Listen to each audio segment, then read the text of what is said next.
الله أكبر الله أكبر.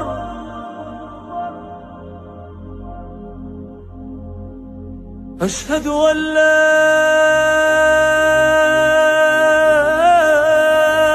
إله إلا الله.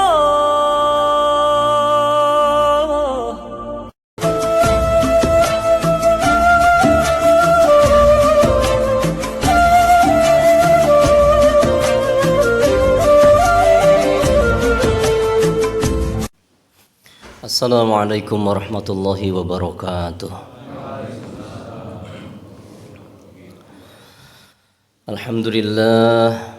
Alhamdulillahilladzi allafa baina qulubina fa asbahna bi ni'matihi ikhwana wa huwa alladzi arsala rasulahu bil huda wa dinil haqq liyudhhirahu 'ala ad-dini kullih walau karihal musyrikun.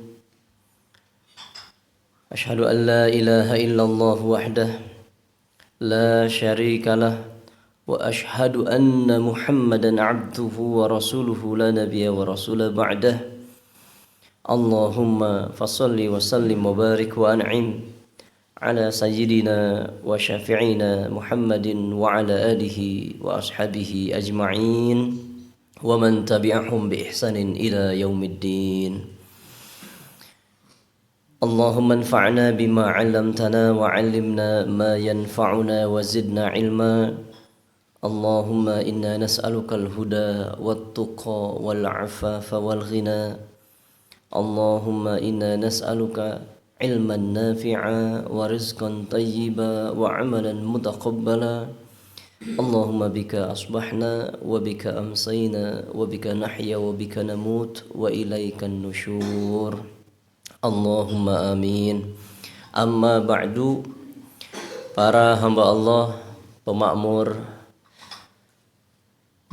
Masjid Uswatun Hasanah serta Majelis Zikir di waktu berkah subuh ini, yang seluruhnya selalu berharap rahmat, ridho serta ampunan Allah Subhanahu wa taala. Pagi hari ini kita seluruhnya mengekspresikan rasa syukur melalui ucapan, melalui tindakan. Di antaranya adalah berhimpunnya kita di Uswatun Hasanah ini untuk sama-sama mengabdikan diri pada Allah Jalla wa'ala melalui sholat subuh berjamaah, kemudian diiringi setelah itu dengan majlis ilmu.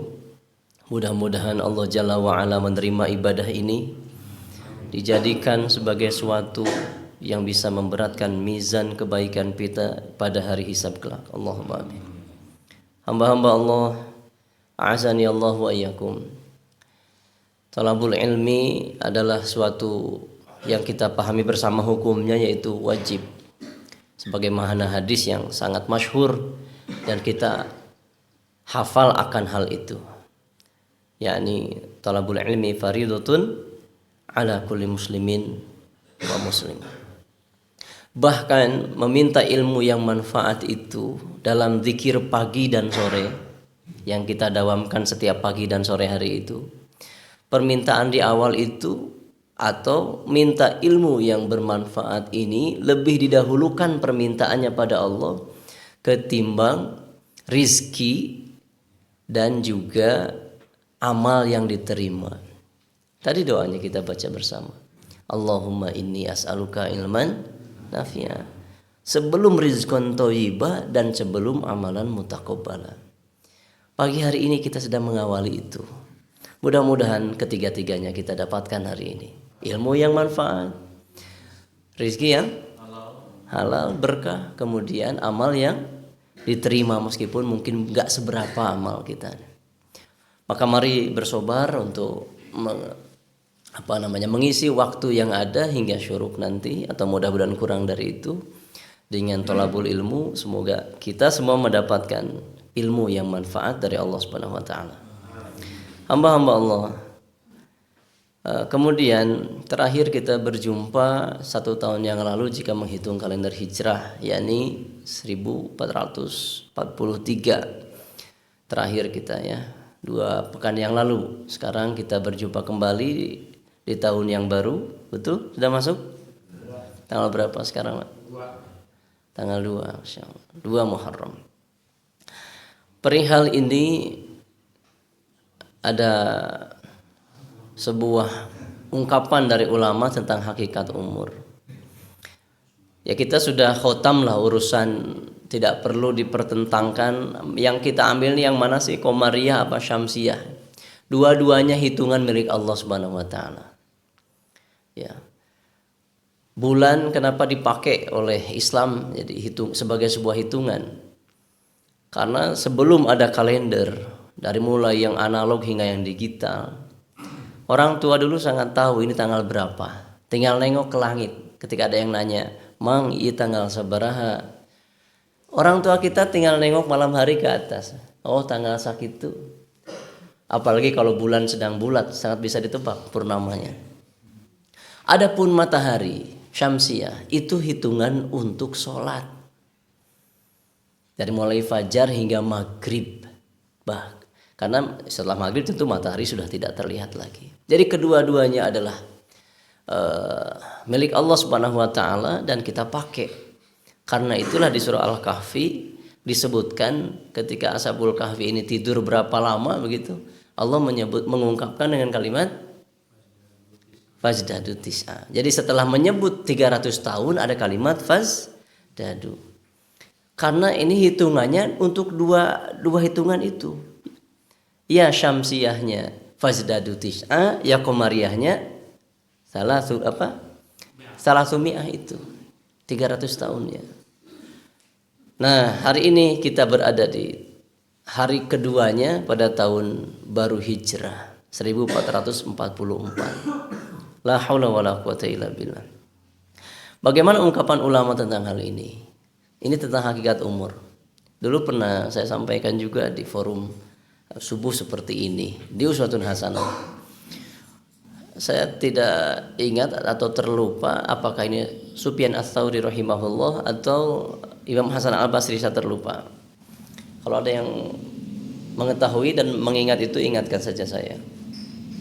Bahwa yang dihitung sebagai umur itu adalah waktu-waktu yang kita pakai dalam ketaatan pada Allah Subhanahu wa taala. Jadi kalau ditanya, "Pak, umurnya berapa?" Terus kita bilang, "Ya 53." Atau seperti saya lah baru 19 tahun gitu. Sing satuju tuh. Lain salapan hiji. Itu hitungan menurut lahir kan? Idzohiriyah, hakikat. Nah itu persoalannya. Hitung saja semenjak balik kita. Itu pun kalau tidak bercampur maksiat kan. Maka para ulama dulu kalau ditanya berapa umurnya, mereka menyebutkan baru 3 tahun, baru 7 tahun. Karena mereka merasa di jumlah itulah mereka merasa fokus gitu, serius dalam ibadah pada Allah Subhanahu wa taala. Ini pula yang perlu kita renungkan bersama. Sebetulnya kita sudah tua atau masih muda sih gitu. Kali dilihat dari sisi hakikat. Harapannya sih berbanding lurus antara umur zahir dengan hakikatnya. Selama itu pula kita mengabdikan diri pada Allah Jalla wa'ala. Tunduk taat serta meminimalisir maksiat. Sekalipun pernah melakukan maksiat entah sengaja maupun tidak, segera tertutup dengan istighfar dan amal soleh. Supaya tadi umur lahiriah kita dengan hakikatnya itu berbanding lurus. Hamba-hamba Allah, berkaitan dengan pergantian ini pula, di mana kita masih awal tahunnya, saya ingin kita berbagi suatu kisah yang dengannya bisa menambah motivasi dalam keistiqomahan. Itulah mengapa di sholat tadi saya pilih ayat-ayat tentang keistiqomahan ini. Tapi itu baru pengantarnya. Para hamba Allah, ada sebuah riwayat yang dikisahkan oleh Syekh Mikhlaf Al-Ali mengenai karomah Abdul Qadir Jailani rahimahullah. Ya. Saya tidak tahu kalau saya sebut karomah Syekh Abdul Qadir Jailani, apa sih yang terbayang di benak kita? Bisa berjalan di atas air, bisa hiber, bisa mengembalikan nyawa yang telah diambil Israel. Kalaupun seandainya itu ada terjadi umpamanya, bagi para wali Allah itu sangat mungkin bisa terbang di udara. Tapi kita tidak ke sana arahnya, ya. Syekh siapa tadi? Mikhlab Al-Ali ini mengisahkan begini tentang Syekh Abdul Qadir Jailani rahimahullah. Syekh Abdul Qadir ini yang menjadi inspirasi besar bagi kami di dunia pendidikan, karena beliau melanjutkan rintisan-rintisan pendidikan yang dibangun oleh Imam Ghazali rahimahullah. Yang ujungnya kemudian dari madrasah-madrasah Syekh Abdul Qadir Jailani ini secara dari generasi ke generasi muncullah nanti ada Imaduddin Zanki, Nuruddin Zanki, hingga Salahuddin Al-Ayyubi rahimahullah yang membebaskan bumi Palestina. Jadi Imam Ghazali, Syekh siapa tadi? Abdul Qadir Jailani itu merintis pembebasan Masjidil Aqsa, Baitul Maqdis, Palestina dari cengkeraman kaum salibis melalui dunia pendidikan, tarbiyah. Pihak militernya barulah nanti muncul Salahuddin Al-Ayyubi rahimahullah.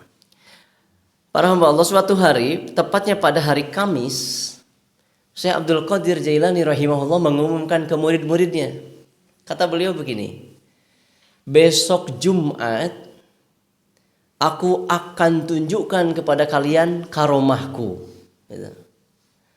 Wow, murid-murid dan masyarakat tersebar itu di hari Kamis itu. Piraan. Meskipun belum ada medsos, dari mulut ke mulut segera tersebar. Besok Syekh Abdul Qadir mau menunjukkan karomahnya. Itu kan menarik. Karomah ahli ilmu. Apakah tadi bisa terbangkah gitu, bisa mengeluarkan sesuatu dari balik jubahnya emas namanya. Dan lain-lain. Sesuatu hal yang di luar nalar manusia pada umumnya. Tibalah hari Jumat. Menjelang ibadah Jumat itu, orang berbondong-bondong, penuh sesak masjid. Yang pada momen Jumat itu bukan sekedar untuk menggugurkan kewajiban sholat Jumat atau ibadah Jumat, tapi ada tambahan tadi, yaitu ingin melihat karomahnya Syekh Abdul Qadir Jailani rahimahullah. Naik mimbarlah waktu Jumat tiba, biasa khutbah seperti biasanya, beres terus sholat. Setelah sholat dunia dzikir, setelah dzikir naik mimbar lagi. Ya ini momennya, mungkin disangka jamaah tuh, ini momennya nih. Maka karena mereka semua menunggu karomah yang dijanjikan oleh beliau. Ketika di mimbar beliau berkata, apakah kalian telah melihat karomahku? Itu kan gak garau sirah tuh ya. Kami belum melihat apapun gitu dari karomah yang Anda tunjukkan. Muncul saya piraku gitu. Apa betul kalian tidak melihat karomah tadi? Enggak, cina. Nah, setelah dijawab enggak itu oleh jamaah yang sudah menanti semenjak kemarin itu, baru Syekh Abdul Qadir bertanya, apakah kalian pernah melihatku meninggalkan sholat 5 waktu? Demi Allah tidak. Apakah kalian pernah menjumpaiku meninggalkan saum Ramadan? Tidak. Apakah sholat yang kukerjakan sama persis dengan yang dilakukan Rasulullah? Ya. Apakah khutbah yang saya bacakan juga tidak keluar dari sunnah Rasulullah? Ya. Semua amal soleh yang buruk dijawab tidak, yang benar dijawab ya. Maka kemudian Syekh Abdul Qadir mengatakan, itulah karomahku, yakni istiqomah. Apa Anda juga berharap sama saya bercerita tentang terbangnya beliau? Lah. Karomah tertinggi beliau ternyata istiqomah. Jadi kita bisa mudawamah sholat subuh berjamaah, 5 waktu berjamaah di masjid, bisa baca Quran 1 ayat sehari, tapi mudawamah, istiqomah, itulah karomah.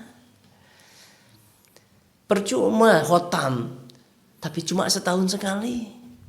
Mendingan sapoe sayat gitu. Asalkan mudawamah tiap hari, daripada sapoe sajus tapi 3 bulan teu maca deui. Gitu. Para hamba Allah, silakan direnungi itu. Ini sudah usia berapa kita? Malaikat maut mungkin sudah banyak mengincar gitu. Lihat tanggalnya nih. Mumpung ada kesempatan mahal ini. Ayo kita istiqomahkan amal yang bisa kita banggakan di hadapan Allah nanti. Boleh jadi kita tidak tergolong pada ahlul ibadah. Tidak tergolong pada ahli ilmu. Ahli sedekah.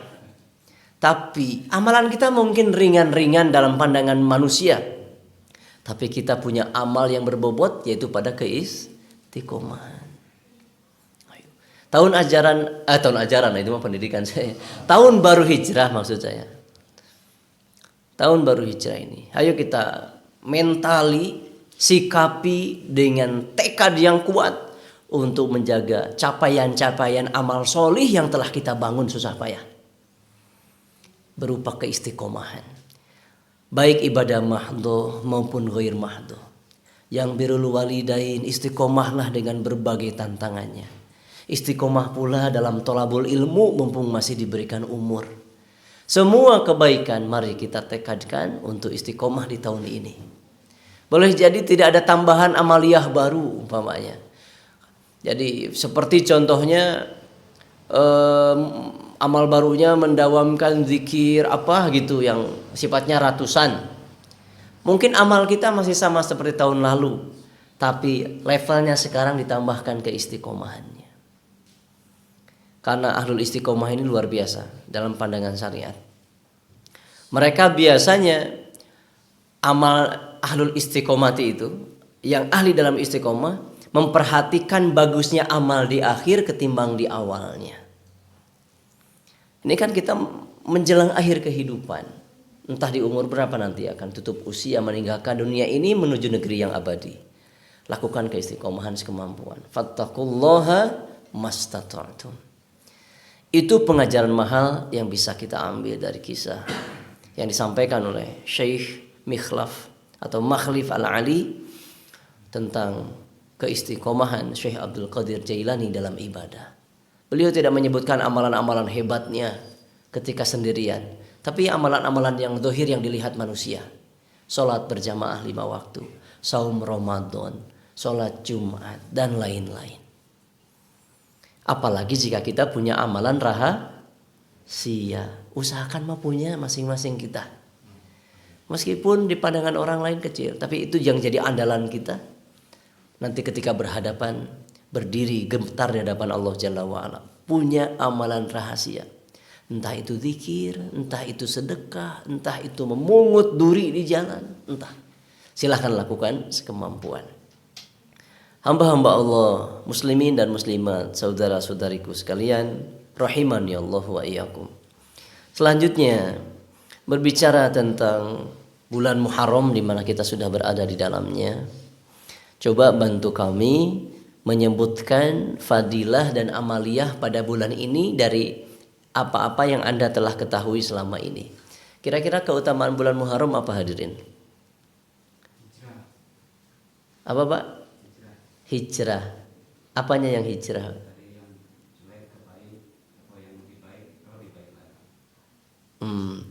Kalau itu mungkin hikmah. Terima kasih Pak RT. Yang saya minta fadilah, keutamaan berarti.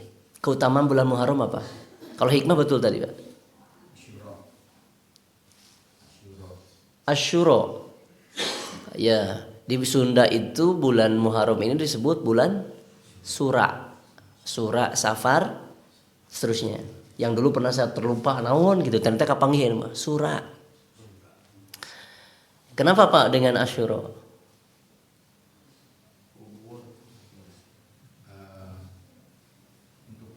Untuk melakukan puasa. Ada puasa sunnah, yaitu puasa hari Asyura. Tanggal sabaraha itu teh? Kaping 10. Malih mah ditambahan ku tasu'ana mun tiasa mah. Gitu. Ya bisa sehari, bisa sesudahnya. Apalagi selain saum sunnah Asyura, pahalanya berapa katanya? Asyura setahun. Yang lalu mun Arafah kemari 2 tahun. Meskipun para ulama berpandangan ketika ditanya mana yang paling utama antara Arafah dengan hari Arafah, maksud saya saumnya. Di saum sunnah Arafah dengan saum sunnah Asyura, para ulama mengatakan Arafah. Mengapa? Karena Arafah syariat Rasulullah sallallahu alaihi wasallam, sementara Asyura syariat Nabi Musa yang kemudian dilanjutkan oleh Rasulullah. Apalagi selain saum Asyura? Arba'atun hurum, termasuk bulan yang diharamkan Allah. Ini bulan mulia, ini bulan agung betul. Di mana apapun yang dilakukan dari amal soleh maupun dosa itu akan dilipat gandakan. Bukan kalimat saya, kalimat para mufassirin dari kalangan sahabat dan tabi'in. Tidak perlu saya rincikan lah, intinya begitu. Ashhur hurum. Apalagi?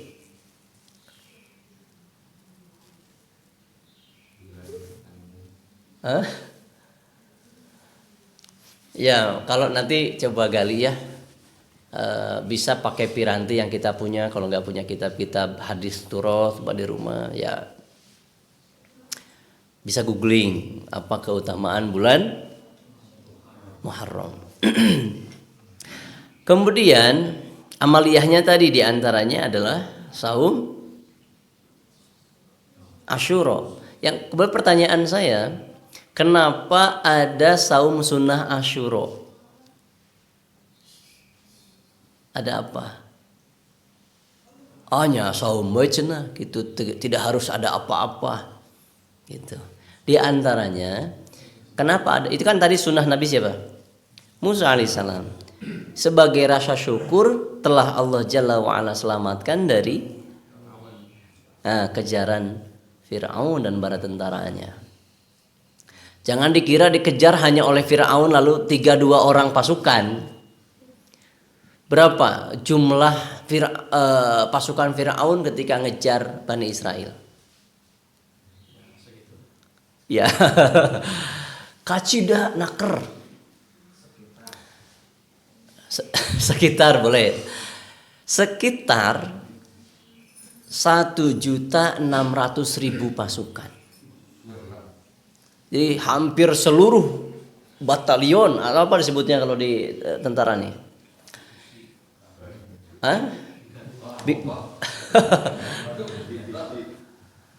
Ya begitulah. Jadi semua pasukan turun. Karena itu setelah Fir'aun mati dengan bala tentaranya, itu terjadi perombakan pada pemerintahan Mesir.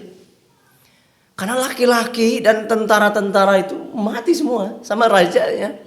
Sehingga Mesir itu langsung berubah drastis. Gitu. Baheula mah urang tiris merenya nepi jadi ka NKRI umpamanya teh mah.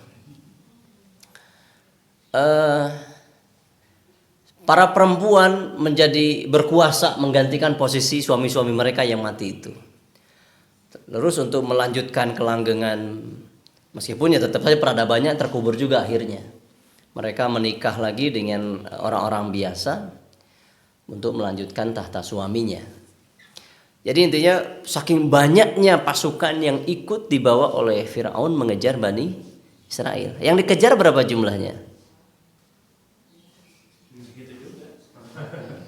Berapa Pak? Kurleb. Sekitar 600.000 orang. Jadi 1.600 lagi. 1.600.000 mengejar 600.000 orang. 600.000 banyak. Mengapa kok bisa banyak Bani Israel? Karena semenjak kepindahan dari Palestina di masa Nabi Ya'qub alaihissalam dan Yusuf berkuasa di Mesir, kan pindah ke negeri yang lebih baik dari sisi perekonomian. Beranak pinaklah di situ, bahkan ya saat itu bukan Fir'aun disebutnya, tapi Malik, raja. Karena Mesir ini udah sejarahnya udah menjelimet, bukan waktu kita ngurai itu. Perbedaan antara Fir'aun itu kan gelar sebetulnya dengan istilah muluk yang disebut di Quran. Di antaranya Heksos, sebelum ke Farao itu Heksos. Nah, itu baik terhadap bangsa-bangsa di luar Kipti. Dan sejahteralah Bani Israel di Mesir, beranak pinak luar biasa banyak. Bergantilah kepemimpinan di bawah Fir'aun, mereka akhirnya diperbudak. Nah, Nabi Musa alaihissalam diutus Allah untuk membebaskan Bani Israel dari perbudakan Fir'aun dan tentaranya. Baik, jadi kembali ke awal tadi. Saum Asyura dilakukan sebagai rasa syukur Nabi Musa dan Bani Israel atas diselamatkannya mereka dari kejaran Fir'aun.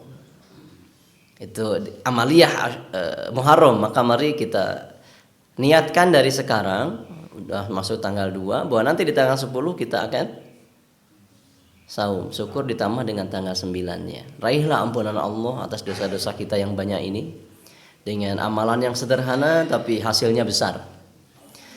Kemudian sebagai pamungkas nih, ada pertanyaan yang akan menjadi tadabbur kita pagi ini. Apa yang dilakukan Bani Israel setelah Allah Jalla wa'ala selamatkan mereka dari kejaran Fir'aun? Itu menggelitik pikiran saya terus terang. Nah, dibuatlah pertanyaan ini. Karena ketika bicara, sebelum Anda jawab itu, ketika bicara Bani Israel dan Nabi Musa, contoh saya gulirkan dulu pertanyaan ini pembukanya. Apa yang ada di benak Anda ketika saya sebut Nabi Musa dulu sebelum Bani Israel. Nabi Musa, apa yang terbayang langsung pertama kali muncul di pikiran? Kan gak jauh-jauh dari laut yang terbelah kan? Gak jauh-jauh dari Fir'aun. Dari apa Pak Ji? Sungai Nil dilarung itu waktu bayi. Nggak jauh-jauh dari situ. Bahkan kalaupun diangkat kisahnya, meski seolah-olah kisah terpanjang itu adalah kisah beliau bertarung dengan Fir'aun. Ketika terbelah lautan atas izin Allah, nyebrang, selesai kisahnya. Ketika Fir'aun mati umpamanya, tenggelam. Lalu jasadnya diselamatkan Allah hingga hari ini. Seolah-olah selesai sampai di situ. Padahal justru itu menjadi mula perjalanan panjang Nabi Musa dan Bani Israel setelah itu. Hampir-hampir tidak ada yang banyak yang menerangkan bagaimana perjalanan mereka setelah itu. Ya. Bukan mengecilkan hikmah dari kisah sebelumnya tentang Musa ketika kecil dengan sungai dialirkan di sungai Nil itu sampai tersangkut di istananya Fir'aun dan seterusnya. Tidak, itu hikmah yang sangat besar tentang banyak hal. Namun ini jarang sekali dipaparkan, dikutip perjalanan atau juga hikmah besar di dalamnya Nabi Musa dan Bani Israel setelah itu. Kembali ke pertanyaan yang tadi saya utarakan. Apa yang dilakukan Bani Israel setelah Allah selamatkan mereka dari kejaran Fir'aun? Apa Pak? Ini air masih utuh Pak. Para saya tanggung jawab dan DKM pada umumnya. Bonusnya semoga Allah berikan Anda ilmu yang manfaat. Berkah. Coba apa? Setelah selamat dari kejaran itu, justru Bani Israel menanyakan kepada Musa untuk dibuatkan sesembahan sebagaimana orang-orang yang memberi sesembahan. Mumtaz. Maka mereka itulah dikatakan innakum qaumun tajhalun. Fasik. Ayat jalan. Sahih. Alhamdulillah. Surah Al-A'raf. Sahih. Jadi yang pertama, tapi bukan satu-satunya. Itu baru yang pertama. Meskipun ada rangkaian yang terlewat sebetulnya, kisah-kisah yang tidak begitu panjangnya ada tetap. Nanti saya bantu sebutkan. Yang kedua apa ya? Yang agak besar-besar disebutkan syariat. Apa Pak? Memerangi Ardul Muqaddas. Ya, di mana kaumnya itu diajak untuk membebaskan satu negeri, tapi ketika melewati satu sungai gitu ya, itu terlihat orang-orang yang bakal bisa diajak ikut atau tidak. Itu mah beda lagi Pak kisahnya. Itu Tolut Pak. Tapi yang Muqaddas tadi benar Pak. Itu urutan kedua persis betul yang saya tuliskan. Jadi diajak oleh Nabi Musa untuk masuk Ardul Muqaddas. Saya tidak sebutkan secara spesifik karena ambil Quran saja, karena di tafsirnya begitu banyak. Ardul Muqaddas itu disebut Gunung Sinai. Ardul Muqaddas itu disebut Syam. Ada yang nyebut juga bumi Palestina gitu dan lain-lain. Jadi saya biarkan itu berkembang sebagaimana tafsir saja. Jadi saya sebut Ardul Muqaddas saja. Betul. Mau apa enggak, Pak? Bani Israel mau enggak diajak masuk, Pak? Enggak. Mana menyuruh Musa untuk perang sendiri? Ya. Setelah Nabi Musa wafat baru mereka mau. Inilah yang akan kita ambil pelajarannya. Ada 3 yang saya potret, yang ini kisah-kisah besar semua. Yang 2 saya utarakan pagi ini, mudah-mudahan bisa dipersingkat. Yang 1 jika umur kita sampai pada pekan ketiga bulan Agustus kita akan kupas. Karena biar Allah ya Rabbi, betapa pelajarannya begitu berharga dan mahal. Dan nabi yang disebut Quran terbanyak kan Nabi siapa? Nabi Musa alaihissalam. Umur beliau berapa? 100 Pak Ji? 120 pas. Meskipun ada perbedaan pendapat beberapa, lebih kurang 120-an. Umur 120, Ismail saja di atas itu umurnya, 137 Ismail.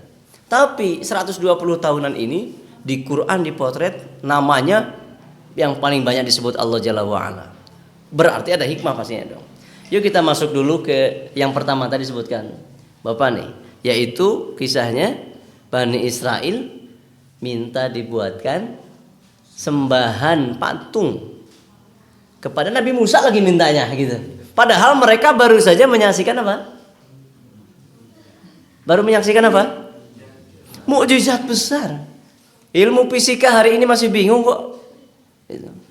Kok bisa ya gitu, air dipisahkan, terbelah begitu. Ya karena itu mukjiz. Ijaz itu memang berfungsi untuk mengalahkan bahkan termasuk logika manusia. Hamba-hamba Allah itu dipotret dalam Al-Quran surah Al-A'raf ayat 138 hingga 139.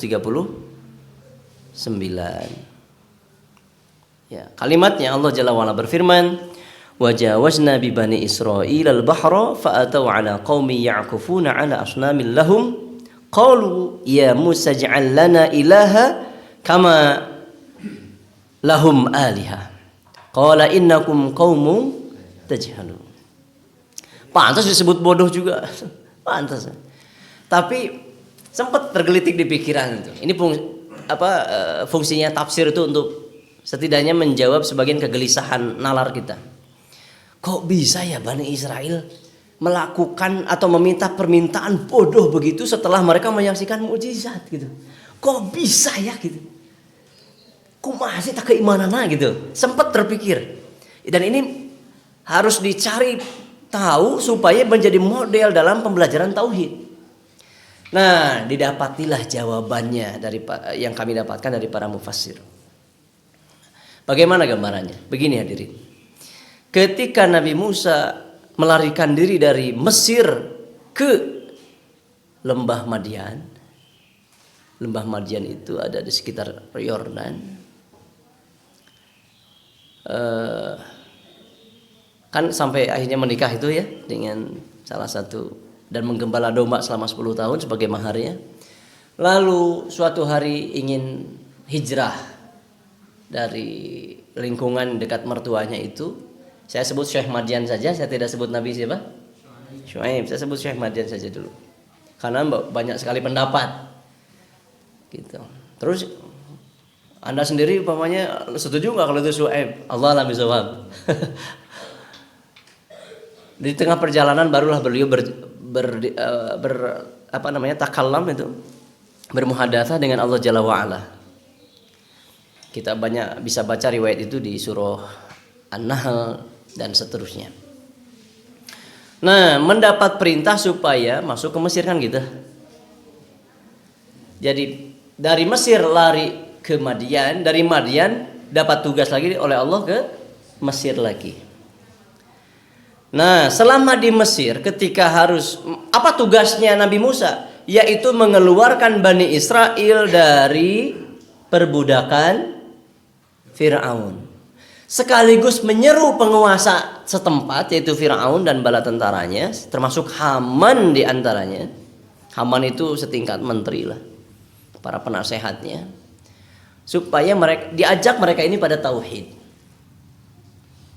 Jadi Nabi Musa bukan hanya ditugasi untuk mengeluarkan Bani Israel dari perbudakan, tapi juga menyeru Fir'aun beserta bala tentara dan rakyatnya kepada tauhid. Itu tugas Fir'aun. Di surah An-Nazi'at juga sangat jelas disebutkan. Nah, para hamba Allah, kembali ke tadi, kenapa Bani Israel setelah selamat itu kok minta ya dibuatkan patung? Ini diprediksi oleh para mufassir karena Nabi Musa alaihissalam sangat sibuk bukan mentarbiyah tauhid, tapi disibukkan atau difokuskan kepada bagaimana caranya melakukan lobby-lobby kepada Fir'aun supaya Bani Israel ini diizinkan meninggalkan Mesir dan tidak diperbudak. Di tengah-tengah diplomasi seperti itu, Fir'aun melakukan banyak tantangan. Akhirnya terjadi konfrontasi ini. Pertarungan antara sihir dengan mukjizat, pertarungan antara egoisme dengan petunjuk wahyu. Jadi Nabi Musa, ini kata para mufassirin, bukan kata si Abi, disibukkan atau difokuskan pada tugas bagaimana cara mengeluarkan Bani Israel dari Mesir, gitu. Lalu juga menghadapi ancaman-ancaman Fir'aun, sekaligus di sela-sela itu mengajak mereka pada tauhid. Namun pembekalan ketauhidan ini, akidah, pengakuan akidah Bani Israel akhirnya agak anggaplah tersepelekan umpamanya. Terus posisi kedua itu tadi alasan pertama. Nabi Musa lebih difokuskan pada proses tadi. Yang kedua, ini kan mereka keturunan Israel tuh, artinya keturunan Isa apa Yakub? Yang dapat gelar Israel itu siapa? Yakub alaihissalam. Kan sudah di Al-Baqarah disebutkan, ma ta'buduna min ba'di. Jadi tauhid sudah diajarkan. Namun karena pergaulan di Mesir mereka berapa lama? Anda tahu nggak di Mesir berapa lama Bani Israel menjadi masyarakat Mesir? 4 abad. Di lingkungan yang tentu saja berbeda dengan sebelumnya. Ini pentingnya kita mencari lingkungan yang kondusif untuk penyelamatan akidah keluarga kita. Dan itu pula yang dilakukan Nabi Ibrahim alaihissalam di surah Ibrahim tuh. Rabbi inni askantu min dzurriyyati biwadin ghairi dzarrin inda baitikal muharram. Jadi menempatkan keluarga itu di tempat yang kondusif. Neangan masjid. Tong ulat elit tapi masjidna. Dan itu Imam Syafi'i menyampaikan itu. Janganlah kalian pindah gitu menuju sebuah tempat atau ya pindah ke tempat yang tidak ada masjidnya, yang tidak ada ahli ilmunya, yang bisa memberikan fatwa terhadap urusan agamamu. Imam Syafi'i rahimahullah. Dan tidak pula ada dokter yang bisa memberikan petunjuk terhadap penyakitmu, memberikan petunjuk obat dari penyakit. Nah, 400 tahun bergaul dengan orang-orang Kipti Mesir dan mereka terbiasa dengan paganisme. Itu pagan sampai penguasanya menuhankan diri. Lama kelamaan akidah yang turun temurun dari yang diajarkan oleh Ibrahim ke Isa ke Yakub itu luntur juga karena yang namanya lingkungan cukup kuat memberikan pengaruh, dampak. Jadi ada pantas dua kondisi tadi. Satu, fokus Nabi Musa. Kedua, pergaulan yang lama di Mesir. Ketika nyebrang itu ditambah lagi memang akidah ya kurang kokoh. Pas nyebrang dari lautan nyampe ke negeri sebelah. Coba nanti lihat peta itu. Lihat petanya. Semalam sebelum hadir subuh ini semalam saya lihat peta. Oh iya laut nate. Oh jalur yang dilalui Nabi Musa tuh ke sini. Nyampenya di sini gitu. Can kungsi nyorang kaditu nama gitu. Tapi ke tempat yang disangkakan bukan makam tapi makom ya. Ada masjidnya lah gitu. Terus ada semacam kuburannya tapi sering disampaikan itu hanya penanda bukan kuburan asli gitu. Karena tidak ditemukan sampai hari ini di mana kuburan beliau Nabi Musa alaihissalam. Pas nyebrang itu mereka melihat di negeri yang baru mereka masuki itu, mereka melihat ada kaum yang menyembah patung anak sapi. Itu. Barulah tadi bilang ya qalu ya Musa ja'al lana ilahan kama lahum aliha. Musa pangandamelkeun eta cenah tuh sembahan seperti mereka juga menyembah tuh kos gitu persis gitu. Tentu mendengar itu Nabi Musa marahlah. Qala innakum qaumun tajhalun. Ai anjeun teh kumaha bodoh ya gitu. Inna haula'i mutabbarun ma hum fihi wa batilun ma kanu ya'malun. Sesungguhnya mereka akan dihancurkan oleh kepercayaan yang dianutnya dan akan sia-sia apa yang telah mereka kerjakan. Rupanya Nabi Musa tidak diutus Allah ke kaum yang nyembah yang tadi itu. Ya, mungkin ada nabi lain yang diutus ke mereka. Karena begitulah nabi-nabi yang diutus ke seluruh umat siapa? Hanya Rasulullah Muhammad sallallahu alaihi wasallam. Dan kemudian nanti Samiri memanfaatkan momentum ketika Musa tiada di tengah Bani Israel untuk mewujudkan keinginan pertama itu. Hayang ilah nate kaos nu kamari cenah. Urang panggieunkeun cenah gitu. Ku si Samiri. Itu berikut di kisah ketiga yang akan disebutkan nanti insyaallah. Para hamba Allah. Sekali lagi Bani Israel melakukan setelah nyebrang diselamatkan itu melakukan permintaan kepada Nabi Musa dibuatkan ilah. Yang menjadi pengajarannya tadi, kenapa mereka bisa sebodoh itu? Jelas-jelas mereka sudah melihat mukjizat dari Rob yang Maha Kuasa. Oh, ternyata dipengaruhi oleh tadi lingkungan pergaulan selama di Mesir 4 abad itu mempengaruhi akidah yang selama ini mereka anut. Sehingga bercampur dengan paganisme, asimilasi di situ. Bukan hanya perkawinan, tapi sampai kepada kepercayaan. Ditambah lagi Nabi Musa difokuskan pada pembebasan Bani Israel dari cengkeraman Fir'aun dan seterusnya dan seterusnya. Jadi bisa dianggap wajar nggak? Ya bisa saja meskipun memang mereka minta sesuatu yang sangat bodoh.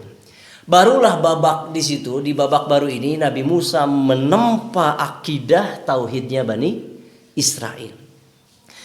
Setelah nyebrang itu nampak pula kedegilan dari watak-watak Bani Israel. Karena sebelumnya tidak nampak. Gitu. Ketika di Mesir itu nggak nampak, semua sedang tertindas, butuh pertolongan. Tapi setelah merdeka mereka dari penindas, nampaklah kedegilannya. Dan ini pelajaran mahal untuk kita umat Rasulullah sallallahu alaihi wasallam. Itu kisah pertama. Kisah kedua, tadi betul Pak Rashid, yaitu mereka menolak. Itu nyebrang bukan sembarang nyebrang. Adalah sebagian mufasir mengatakan ketika Musa lari dengan Bani Israel dari kejaran Fir'aun, itu tidak direncanakan larinya kemana. Ada yang mengatakan demikian.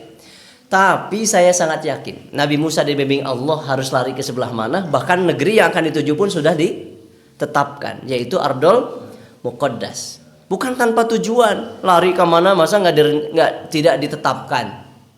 Gitu. Dengan 600.000 Bani Israel tadi. Sayangnya mereka tidak sampai pada negeri yang dituju, yang ditetapkan. Ardul Muqaddas. Mengapa mereka tidak sampai? Karena mereka membangkang, melakukan pembangkangan terhadap Allah dan Rasulnya. Untuk masuk ke sebuah negeri yang disucikan, yang al-muqaddas bermakna al-mutahhir, dibersihkan. Tersebab mereka mendapati informasi dan melihat langsung. Ada sebuah riwayat bahkan yang menjelaskan, tapi riwayatnya masih perlu dipertanyakan. Kaumun Jabbarin itu disebutkan dalam tafsir, mereka sebuah kaum yang punya postur raksasa. Jabbarin itu badannya besar-besar posturnya. Dan bagi dunia Islam mendengar raksasa itu memang tidak aneh, memang ada. Disebutkan salah satunya dalam ayat ini yaitu surah Al-Maidah. Gitu. Dalam sebuah riwayat yang perlu dipertanyakan, itu riwayatnya perlu dikaji ulang. Nabi Musa ngutus beberapa orang dari 12 kabilah untuk memata-matai negeri yang akan mereka masuki itu. Gitu. Ternyata didapati tinggi-tinggi besar, raksasa. Begitulah mengapa mereka mengatakan nggak mau masuk kan gitu. Ayatnya jelas tuh. Ya qaumi dkhulul ardal muqaddasata allati kataballahu lakum wa la tartaddu ala adbarikum fatanqalibu khasirin. Jawaban mereka, qalu ya Musa inna fiha qauman jabbarin. Setelah diteliti, ya Musa itu bayangkan ke nabi itu nggak ada hormat-hormatnya. Nyebut nanti apa? Nama. Ya, kita saja ke Pak RT nyebut apa? Apa nyebut namanya? Kan Pak RT. Haji RT. Makanya saya ke murid-murid itu nggak elok kalian sebut nama guru. Udah kalau mau nyebut udah Pak Ustadz saja, Pak Ustadz. Jangan sebut Pak Ustadz apa. Ini ke santri-santri. Karena dari sisi etika itu kurang, adab kurang. Ya. Tapi kalau disebut Ustadz yang mana, baru Ustadz sebut nama itu untuk identitas. Tapi kalau diharap-harap penting mah tutong nyebut ngaran gitu. Kauman Jabarin itu tinggi besar. Ketika diteliti, mereka si raksasa ini sedang ngambil buah-buah di kebun mereka. Terus ketahuan mereka ini diintip gitu, orang-orang kecil gitu, ditangkaplah mereka. Nah, salah satunya ketangkep. Terus dimasukkan ke sakunya. Bayangkan kayak segede naon berarti. Di riwayat yang lain disebutkan ditangkap lalu dimasukkan ke keranjang buah-buahan yang mereka petik. Berarti orang segede buah yang mereka petik. Meskipun tadi riwayat ini perlu dikaji ulang. Hanya saja jumhur mufassirin sepakat bahwa ini kaumnya raksasa. Hanya posturnya sebesar apa tidak dirinci. Lebih besar dari keumuman lah gitu. Kan Jalut oge lebih gede. Lain Jalut lebih besar kan dari keumuman orang pada masa itu. Sehingga Bani Israel ngompod gitu. Ngompod itu apa bahasa Indonesianya? Mero jeruat sami kene. Apa ngompod? Ya takut lah. Takut. Qala rajulani minal ladzina yakhafuna ada yang terlewat fa iyakhruju minha fa inna dahilun. Kalau orang-orang yang gede-gede ini tidak ada di situ pasti kami masuklah gitu. Ini kan mereka itu selalu melogikakan perintah Allah dan Rasul. Padahal masuk saja masuk gitu. Nanti Allah yang akan menggerakkan kemenangan. Qala rajulani minal ladzina yakhafuna an an'ama Allahu 'alaihim madkhulu 'alaihimul baba fa idza dakhaltumuhu fa innallakum ghalibun. Tapi tidak semua Bani Israel dablek ya. Ada di antara mereka yang mendapat petunjuk gitu. Diberikan nikmat oleh Allah dan takut pada Allah Jalla wa Ala. Mudah masuk saja dari gerbangnya, nanti kita akan mendapatkan kemenangan atas izin Allah. Wa 'alallahi fatawakkalu in kuntum mu'minin. Itu di antara rangkaiannya. Qalu ya Musa inna lan nadkhulaha abada. Setelah dijelaskan pun demikian oleh orang-orang soleh selain Nabi Musa, mereka tetap degil dengan mengatakan kami tidak akan masuk. Inna lan nadkhulaha, tidak akan masuk sampai kalimatnya abada. Tidak akan masuk ke negeri itu selama-lamanya. Madamu fiha fadhhab anta wa rabbuka faqatila innaha huna qa'idun. Itu kan ya Allah. Jahilnya sudah jahil murakkab menurut saya ini. Udah kamu saja Musa yang berangkat nih sama perang saja kamu sama Tuhanmu, kami duduk nunggu hasilnya. Lihat kalimat Ansor ketika akan perang Badar. Tidak mengatakan seperti yang Bani Israel katakan. Ya Rasulullah ini baca tiga. Mari jadi terbalik posisinya. Alhamdulillah. Kita tidak akan pernah mengatakan Rasulullah harus berjuang sendiri. Justru ketika Rasul terancam pun di perang Uhud, para sahabat bergantian menjadi tameng. Tameng hidup sampai mereka berguguran satu demi satu. Tidak sedablek siapa tadi? Bani Israel. Dan Nabi Musa, qala rabbi inni la amliku illa nafsi wa akhi, fafruq bainana wa bainal qaumil fasikin. Ini tafsirnya ya Allah luas sekali. Di At-Tabari, Jalalain, kemudian Ibnu Katsir, itu lebih dari 7 tafsir sudah saya buka untuk menyampaikan ayat ini. Nah, para hamba Allah Nabi Musa bukan putus asa, tapi melihat jawaban yang begitu tidak sesuai harapan ini, Nabi Musa berdoa pada Allah, ya Allah, ya saya sudah melakukan apa yang saya sanggupi ini, tapi begitulah mereka. La amliku illa nafsi, sudah sesuai kemampuan lah. Fafruq bainana wa bainal qaumil fasikin. Pisahkan antara saya dengan orang-orang fasik. Ini fasik itu ya tidak taat pada Allah. Selalu membuat aturan baru di luar aturan Allah. Qala fa innaha muharramatun alaihim arba'ina sana. Maka Ardul Muqaddas diharamkan Allah atas mereka selama 40 tahun. Yatihuna fil ar. Mereka yatih itu tersesat, muter-muter di padang tih itu selama 40 tahun. Tersesat sampai 40 tahun, coba bayangkan. Itu hukuman atas pembangkangan Bani Israel. Dari 600.000 itu, ya sebagian besar memang membangkang, sehingga mereka beranak pinak tuh di situ. Dalam ketersesatan sampai beranak pinak, bayangkan. Dan disiapkan generasi yang baru dari anak-anak itu. Nanti yang akan masuk Bait Ardul Muqaddas bukan orang tuanya, tapi generasinya. Hingga Nabi Musa dan Harun pun wafat dalam kondisi demikian. Ada yang tidak menyetujui, ada 4 tafsir setidaknya, 4 makna dari fafruq bainana wa bainal qaumil fasikin. Tapi yang paling mendekati kebenaran, Nabi Musa juga ada tetap di tengah-tengah Bani Israel sampai kewafatannya. Tidak kemudian yang tersesat hanya yang membangkang saja gitu. Contohnya begini, ketika akan berangkat menuju Ardul Muqaddas setelah di pembangkang itu, Nabi Musa tetap ingin pergi ke Baitul Muqaddas. Di malam hari perginya. Tapi ketika jual isuk modal kieu, balik deui gitu. Berangkat tapi malam hari, ketika pagi hari, jual di dia deui cenah. Kehendak Allah. Jadi muter-muter didinya sampai punya keturunan di padang pasir, gersang. Namun Allah masih menolong kepada Bani Israel tersebab masih ada orang-orang soleh di dalamnya. Dengan tidak ada naungan awan sehingga mereka tidak terpanasi oleh terik matahari. Kemudian ada mana dan salwa yang mudah untuk diambil. Mana tinggal ngambil tuh di batu-batu, di dahan-dahan. Salwa itu kalau salwa dalam tafsir berupa burung puyuh yang mudah untuk ditangkap. Coba yang kurang naon Bani Israel. Sudahlah melakukan pembangkangan tapi masih ditolong Allah. Ya, di surah Al-Maidah itu. Para hamba Allah. Itu Nabi Isa alaihissalam. Nah, ini yang mana wasalwa. Itu pun brengseknya lagi merasa bosan cenah. Hayang diganti ku wa'adasiha wa basal. Geura bayangkeun mana jeung salwah yang diganti ku bonteng, ku buang bodas. Kaos nu rek nyieun naon ya Bang bodasnya tumis buncis meureun. Ya Allah, makanan surgawi ingin diganti makanan bumi. Ya Allah, memang begitulah mereka. Maka itu tidak terjadi pada umat Rasulullah SAW. Para hamba Allah, apa pelajarannya? Seorang wengen dosa ya, melakukan kefasikan, semua terkena imbasnya. Semua terkena imbasnya.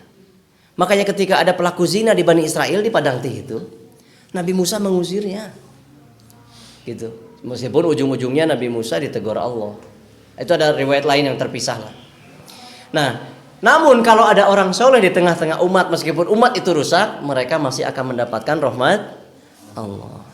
Ta'ayin mah urang usahakeun nu solehna lobaan. Berarti harus ada edukasi ke umat supaya munculnya ahlu taubat di tengah-tengah umat kita ini. Nomor hiji. Makana meskipun hiji ngaranna solihun kuduna atau solihin. Me langsung jama sekaligus. Para hamba Allah, setidaknya itu 2 kisah yang bisa dikemukakan di pagi hari ini dari pertanyaan awal tadi. Apa yang Bani Israel lakukan setelah selamat dari kejaran Fir'aun? 1, mereka meminta sembahan dari patung anak sapi. Kemudian yang kedua, mereka menolak untuk masuk Ardul Muqaddas dan akhirnya disesatkan Allah sebagai hukuman. Silahkan renungkan sendiri, ambil pengajarannya. Fa'tabiru ya ulil absar laqad kana fi qasasihim ibrah li ulil absar. Ambillah hadirin, ambil. Mumpung momen Muharram nih. Nanti kita akan saum tanggal 9 atau 10-nya sambil merenungi kira-kira hikmah apa yang bisa saya lakukan, perbaikan apa yang bisa saya ambil untuk selamat dari ketersesatan dan juga selamatnya akidah kita dari ketergelinciran seperti yang dilakukan Bani Israel. Semoga Allah melindungi kita dari sifat fasik. Allahumma amin. Usikum wa nafsi bitaqwallah faqad fazal muttaqun. Subhana rabbika rabbil izzati amma yasifun. Wassalamun alal mursalin walhamdulillahi rabbil alamin. Pada Rasul Jalasa Parasit kami kembalikan pengaturan acaranya. Wassalamualaikum warahmatullahi wabarakatuh.